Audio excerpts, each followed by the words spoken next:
Melbourne, Australia, AP. It was a bit as if John Isner was looking at a mirror image across the net at the Australian Open on Monday, facing that rare guy who's actually a tad taller than he is and can smack serves nearly as well.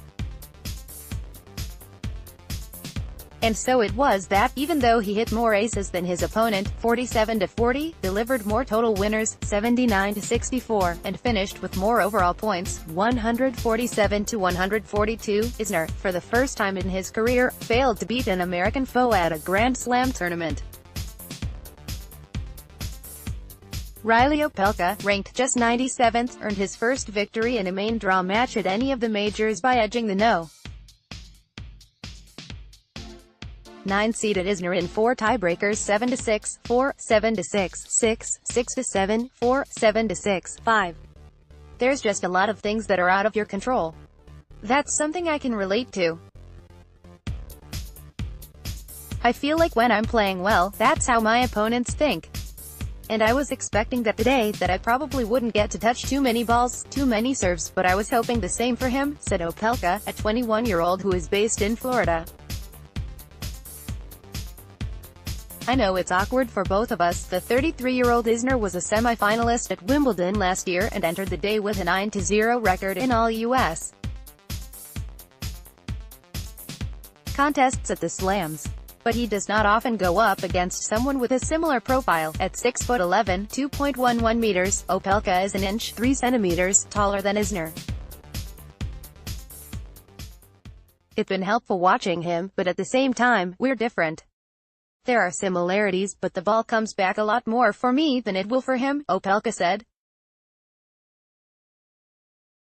At least for now, because he's a dozen years younger, and they're from the same country, Opelka said about Isner. Of course I looked up to him.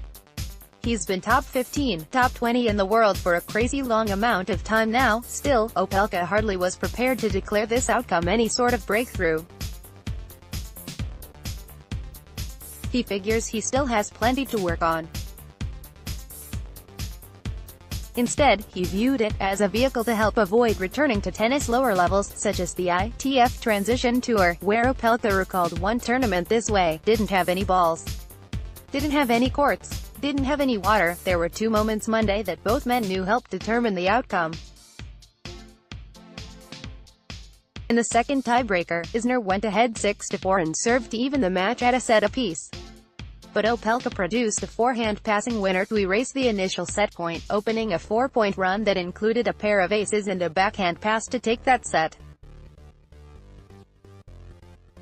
Then Isner went up a break in the 4th set and served to force a 5th while ahead 5-4.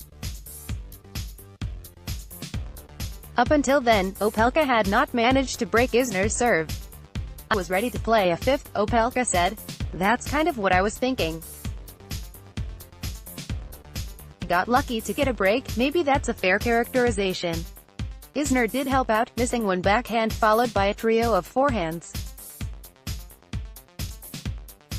I held serve the whole match, pretty comfortably. Kind of was uncharacteristic, Isner said of that one-lost service game. Opelka took the eventual, inevitable, tiebreaker with the help of 3 aces, including one at 227 km/h, 141 mph, to close out the match.